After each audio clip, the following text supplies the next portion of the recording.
When you hear people talk about their faith and attributing that to a lot of their success, this is what they're talking about. My name is Ona, and this is Wealthy Weirdos, the podcast where we talk about how the weirdos, the outcasts, those who think differently and move differently through the world come into their wealthiest timeline doing what they love. So, I'm going to go off today and talk about reality creation. Manifestation, yes, we can call it that.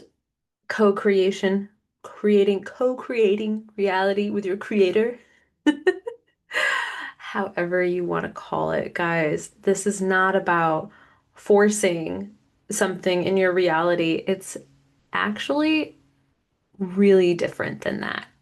Take it from somebody who spent her whole life trying to make things happen in order to, get the gold star, to be okay, to be all right. Did I get the good grades? Did I do a good job? Did I make enough money? Did I blah, blah, blah? Did I pass? I spent my whole life doing that. And reality creation is very different. Energetically, it's very different. I almost feel like that's not the reality creation manifestation, like none of it feels like the right word for it. But these are the words we have. I think the reason the wording feels off is because it makes it feel like something you're trying to achieve or something that you're trying to force or accomplish, whereas it's actually a falling back into who you really are. Okay? So the reason for that is you're who you really are in a very ultimate sense is a soul, let's say. Who are you? Who are you? Who are you really? First of all, you're connected to something larger than you. Whether we're talking about God or Jesus, or we're talking about all of the plants and animals on this earth having similar DNA and clearly being a part of this planet and all being connected, right? You are connected to other things. You are part of something larger than you. You're part of this ecosystem. You're part of something beyond just your individual ego or your individual self, right?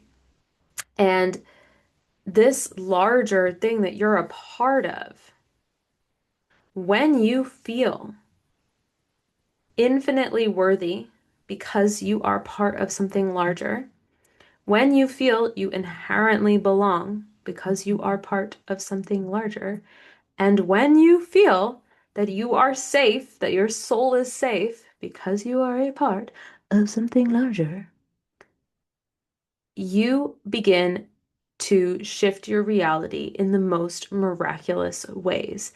And it will start to reflect more and more of what your soul just loves, your authentic expression, and how you want to be living. Okay? All reality is neutral in many ways. It's responding. You're creating a relationship to it in every given moment, okay? So, this is why religious people often do well. Not all religious people, right? It depends on how you're relating to the religion.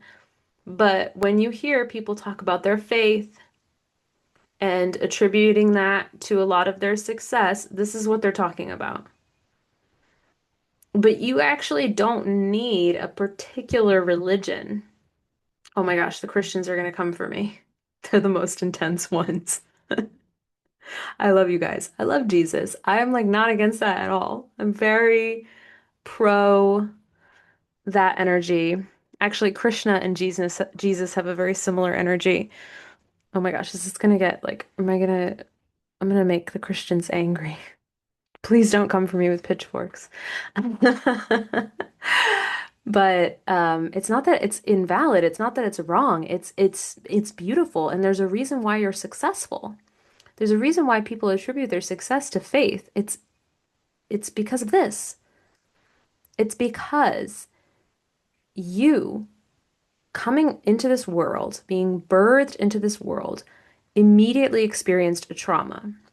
Just coming out of the womb and into the world is traumatic on some level, no matter what.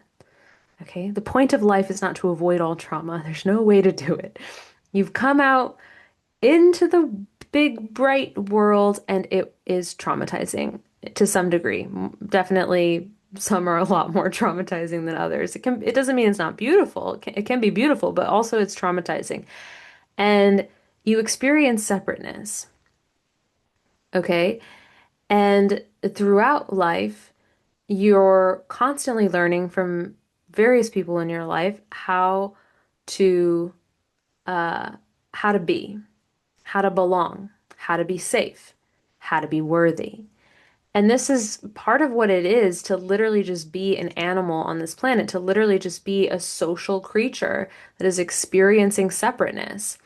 What it is to be consciousness experiencing itself in separate forms, especially within a species of animal, Homo sapiens, that are highly social. So we are learning constantly from others around us how to be and how to belong, right? And that immediately creates contradiction because what that is saying to our system is that we don't belong and that we have to learn how. But in a very ultimate soul level sense, you already belong.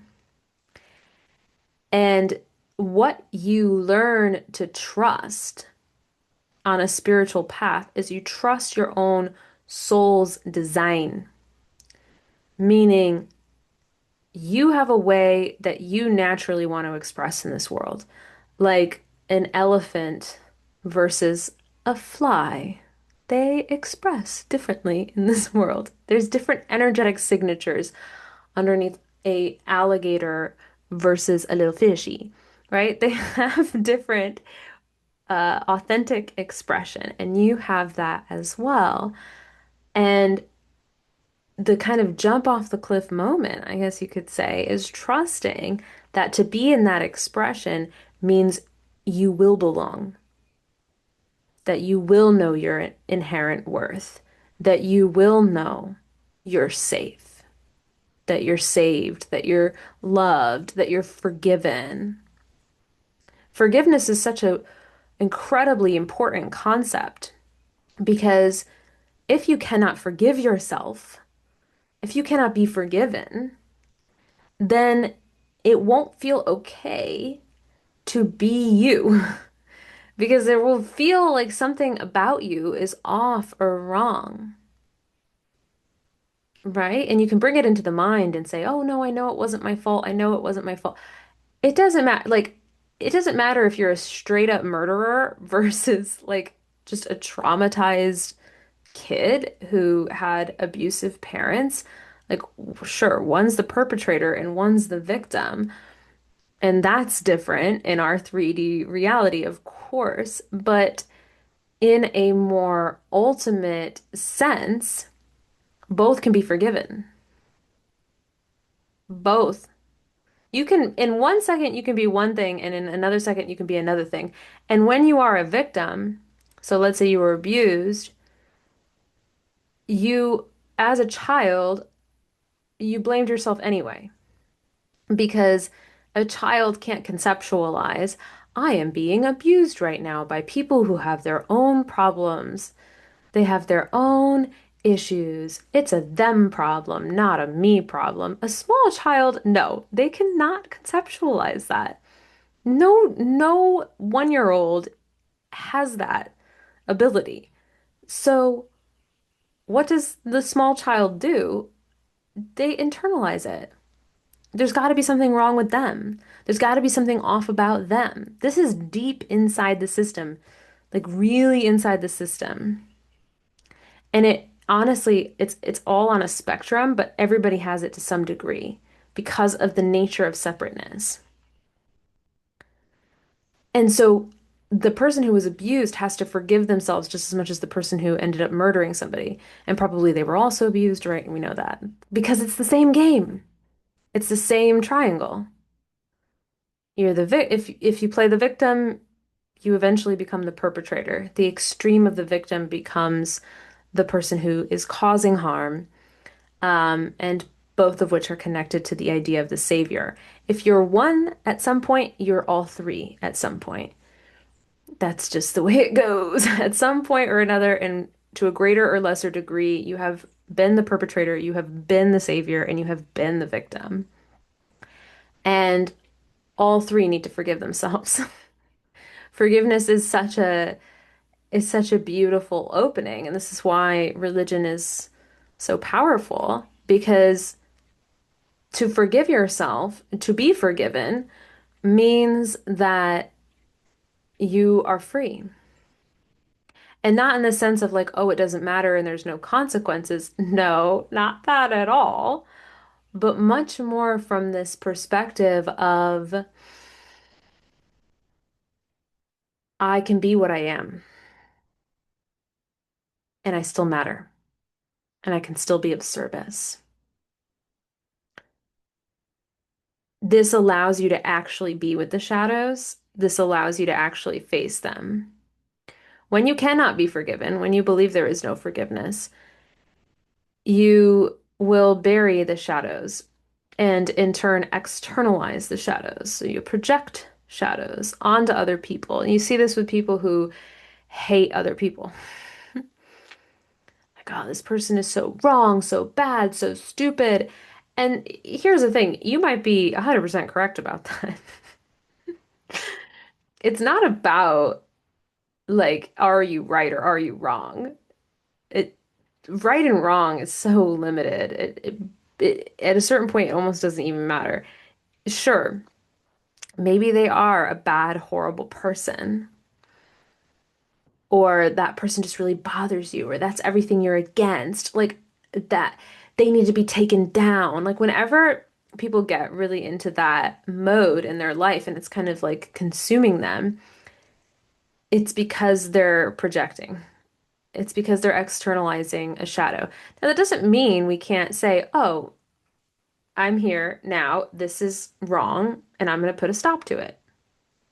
But that can be done, like, that can just be done. You you can be very social justice oriented in a very just like action-based way, where you are like, okay, this is what I want, this is what I'm working on, this is what I'd like to change, this is what I have the tools to change, and you use your agency and you use your power to do that is a really different thing than the uh the stewing or the like, oh my gosh, it's so bad and this person is so bad and they're all just players in the same game, right? Like to hate someone is ultimately about you. And this makes people upset. But it's actually so empowering. It's actually so beautiful because you begin to realize that forgiveness opens the door to you saying, "Oh, I have agency here. I can be who I am, and I have agency to choose my state of being, to choose how I act, to choose how I proceed, rather than being consumed by grudges or anger or resentment or bitterness, which of course is just hurting you." We know that, right? I always tell people like everybody should do AA. Now, I will say my caveat with AA is that um I think it's just a bridge like anything else. It's not the be all end all. It can certainly, everything has nuance, right? It can certainly be toxic. It can certainly be, you know, like maybe you're in there chugging coffee and smoking cigarettes and avoiding every emotion and, and just like trying to get by. And it's not actually the most fulfilling spiritual path you could be on, sure. But the 12 steps are such a basic first step that everybody needs, whether or not you drink alcohol, because they are really the basis of taking responsibility for your life. That's essentially what they've boiled down to. They boil down to, I am part of something larger than myself, So I'm okay. I'm gonna calmly step away from the steering wheel because my crazy mind has been driving it and it's not going well. And start to take responsibility. Start to take responsibility for your side of things rather than stewing in the anger and the resentment towards others, actually looking at, well, what was my role here? And, making amends and being of service, right? It's so it's just like a basic way to live. It's like, there you go. I don't even go to AA anymore, right? I don't really feel called to it. Sometimes maybe I'll go. I don't drink. I've been sober for, oh my God, almost 9 years now, 8.5 years. Um, but for me, I still live by that way of life. And I do think that um, it's a really good example. AA is a really good example of how forgiveness is so powerful because you can see in real time how no matter how low someone goes, no matter how horrendous they've been, they can still be of service to somebody else. They can still uplift somebody else. And that's the nature of it. That's actually what's just so beautiful is like to a certain degree, you can't totally fuck it up. I mean, I don't know what happens after you die. So that's a whole other like darker conversation. I'm really just like, when I think about people unaliving themselves and things like that, I have no idea what happens. I don't know. I guess maybe they're reborn or they go to a different dimension or nothing. I don't know. But I know that while you are here and continuing to participate, you can, no matter what, become somebody who is of deep service to another person. I saw a reel uh, where this woman was talking about how she took a course and it was she wanted to learn about personal branding because she's like, maybe I'll sell something or do something. And she ended up kind of talking about the course as if it was a scam, which I don't think it was because it's like it was for people who want to build a business. But she was like, but I had no business selling anything. I don't have any skills. I have nothing going on. Like I was just a traumatized person. And I was like, this is really dark. Not because of the course teaching you about how to have a personal brand, but much more because you still believe you don't have something to offer. Everybody has something to offer. Whether or not you choose to monetize that or how you choose to monetize that is completely up to you. You can do things for free. You can write an ebook and sell it for $5 to a million people. You can, you know, you can build out journeys that are very in-depth and bespoke and luxurious and charge $50,000. Like it doesn't actually matter how you choose to monetize or not monetize that, but the idea that you don't have something inherently valuable, like really, really valuable to offer, is just wrong. I believe everyone does. You have gone through things, and somebody else out there is a few steps behind you, and they resonate with you, and they resonate with your values, and they resonate with who you are, and they haven't yet walked something that you've walked. And you can talk about it. You can help them with it. You can do it for free on a podcast. I don't care. But to think that that you have no business. That's what she said. I had no business being online, having she said she had no business having a podcast, a free pod. I'm like, what? Why would you think that about yourself? Of course you have ever, like, of course. Of course you have something to share. And I think that's a beautiful part of faith, of religion, is that people start AA and religion, even though I'm not Christian and I don't go to AA, I can see how it gives people an opportunity to see the truth that they have value, that they are valuable. And you'd be amazed how even successful entrepreneurs sometimes miss this, even if they're making a lot of money. Even if they're making a lot of money, they might have been hustling to prove their worth the entire time. Well, I gotta do it this way, and I gotta do A, B, and C, and da da da da, and I gotta make it work. Meanwhile, they're ignoring the key genius of their gifts that really wants to come forward and be expressed into this world and would be of such high service to people, but they're so busy writing that off as not good enough that it's not even entering their conscious awareness to actually put that forward, that that would actually be really valuable.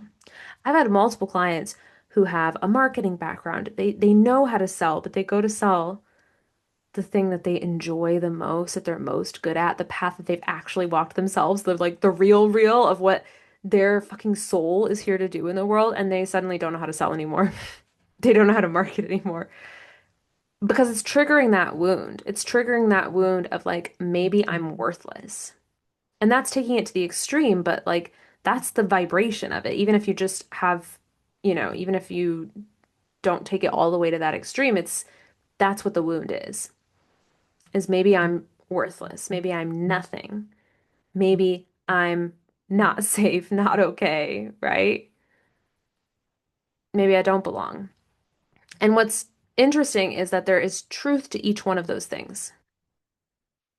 So this isn't about like just surface level, like, no, I'm safe. No, I'm good. Yeah, it's all good. Like lying to yourself, like, no, I'm really worthy. I'm worth a lot. Like that's not gonna do it because it is also true that you will, in fact, definitely die. You're going to die, point blank. So, in that sense, no, you're not safe. Absolutely not. What's the second one? Worthiness? Uh, no, you're completely insignificant, also, right?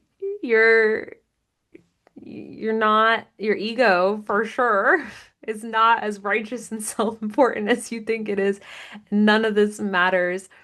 And there is, in fact, a clear void of nothingness that exists within you. And thirdly, belonging. No, actually, you are quite different and unique, and you're here to stand out, and you don't belong.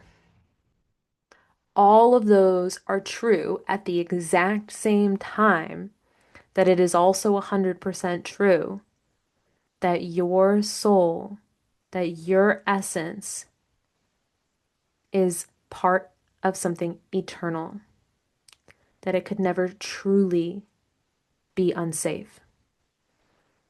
That safety is a vibration that exists in the present moment that is always available to you, and that you are safe. And it is also true that there, you couldn't even possibly measure your worth because you have God flowing through you, that you are part of that, that you're, however you want to put it, maybe you think of yourself as a child of God. Maybe you can feel archetypes of different goddesses coming forward within you. But the reality is, you're part of something so much larger and you are infinitely worthy. There isn't even a question. It cannot be given or taken. It is what it is. No matter how much you doubt it or you're not consciously aware of it, nobody could ever, ever, ever even touch the sovereign inherent worth that is you. And you belong. You've always belonged and you always will belong. Child of this planet, child of God, you belong. So all of that can be true at the same time.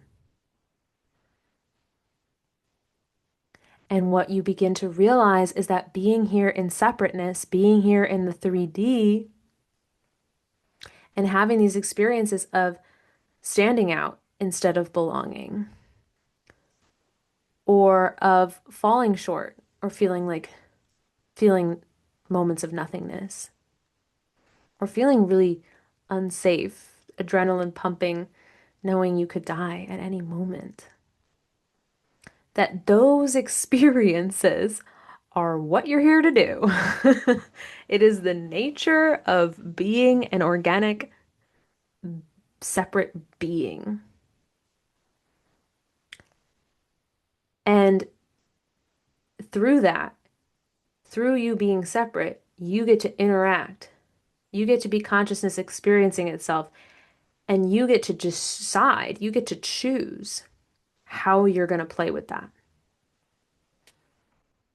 You can fight it the whole time. You can be totally wrapped up in fear, avoiding things, just trying to be comfortable, just trying to get by. And you could do anything along the spectrum between that and just fully freaking being your fullest expression and going for it, right? But no matter what, you're not nothing. And whatever expression you are here to have is of service to other people.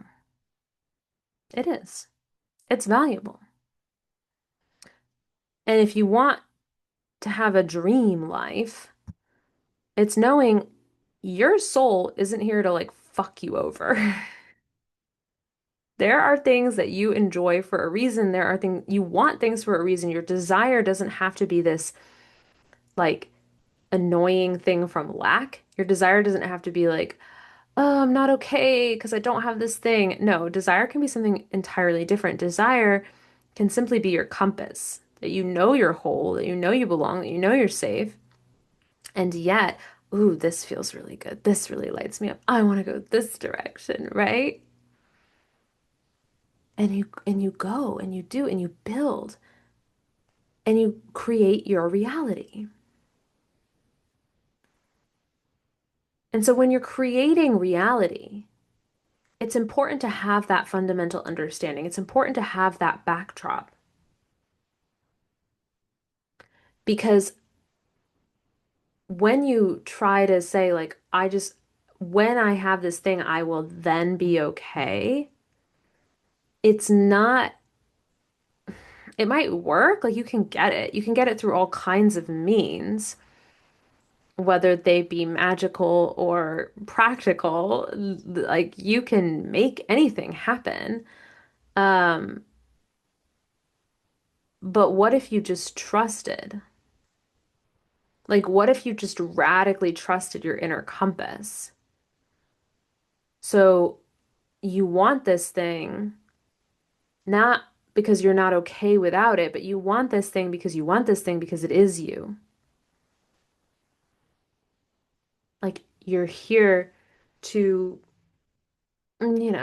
rest and feel good and eat strawberries on a sunny afternoon. And you're here to use your voice to inspire others and tell your story, or you're here to connect deeply with others and change the course of their life, or you're here to paint paintings. Like, I don't know. But you desire that and it feels good. And we don't, as humans, we don't desire just comfort. We desire challenge. We desire aliveness. And so when you know something is already yours, when you know something is already you and you're not shaming it or saying, well, I'm not supposed to want money. Why not? Why wouldn't you want money? Why? Why would you not want money? Of course, money's great. You can have all the delicious, high quality food you want. You can go wherever you want to go. You can have lots of free time and spend that with your loved ones or your family. You can give back. You can be generous. You can see something that you want to be different in your community and use your wealth to just go ahead and change it.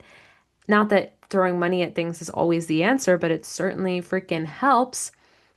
Like, I can see that my town needs a peer-run free mental health clinic. So why don't I just fund it? Why wouldn't you want wealth? Why would there be any shame around that? Of course it's great. It's beautiful. So many of us are here to do that. And some people aren't. Like some people don't have that calling, like genuinely. But if you're listening to a podcast called Wealthy Weirdos, you definitely do. Look, I hate to break it to you. You're here to be wealthy, okay? You wouldn't be drawn to this, you wouldn't be listening to this if you weren't here to be wealthy. So you are. It's just that we have all these ideas around it and we're like putting all this moral value on various things, but really it's like, you want to be wealthy and then that maybe that's also tied to wounding. It's not that it's not sacred and also tied to wounding, right? There might be parts of you that are like, well, I don't feel okay without it and I feel unsafe and I don't know, but I also hate it and maybe it's a whole contentious thing, right? So go within and meet those needs of like coming into safety in your body, coming into belonging in your body, coming into worthiness in your body. This is what we do inside the body recode method that I teach. We use movement, we use acupressure, we use visualization, we meet these needs inside of the body, right? So that you can have this different relationship to your desires and know that it's already yours. And then from there, it's just like some simple brain hacking. Like I have had the best time with subliminals. I made my own custom subliminal and it worked wonders, you guys. Oh my gosh, manifested immediately. Client comes to my page, binges all my content, freaking loves my content, and within a day or two, hires me for the entire year. That's a $24,000 offer for full support for an entire year at the time of recording this podcast. It might go up. I don't know. I'm actually going to be full pretty soon. She's not my only client at this point, right? Now I have four clients. I'm like, how many one-on-one clients can I take? I think I can take a few more. I know I can, actually. I will. And that's part of what I'm manifesting. But even just putting on that subliminal to have somebody just zoop, come out of the blue, binge my content and be like, yes, you. And it's such an aligned fit. Because the thing is, energetics are the shortcut. You know, she's out there. She wants what I have. Now it's just about connecting us. And part of that is how am I building my reality? What am I assuming about my reality? What am I assuming? And so it becomes a very neutral process of not like, oh, I hope I get clients and I really need the money and oh my God, I need that. No, none of that. I'm good. Now, is my brain kind of just used to things going this way? All right, let's hack in there. I'll do some subliminals. We'll shift up the way I'm moving through the world, shift up some habits, and boom, there it is. Shows right up, ready to go. Of course, the logistics are in place as well. The contract is ready to go, the invoice is ready to go. And I begin just assuming that she's going to show up, and then there she is. And it's a fun, joyful process that gets to feel really exciting and gets to have lots of celebration woven in, but also it's a very neutral process because I'm not over here like, oh, this is gonna make or break it, and this is what I need, and I need the money to feel okay or to know that my work is worthy and blah blah blah. No. That's that's work we do elsewhere inside of ourselves, right? And that's what makes it so effective. That's what makes reality creation so effective, is because we already have that faith. We already have that faith that we're good, that we're saved, as the Christians would say, right? It's beautiful. It's a beautiful thing. There's a lot in there that's really, really good. Okay, thank you all for listening. This was a fun episode. I just kind of rambled, went off, talked fast. But I had a lot of fun, and I'll see y'all next week.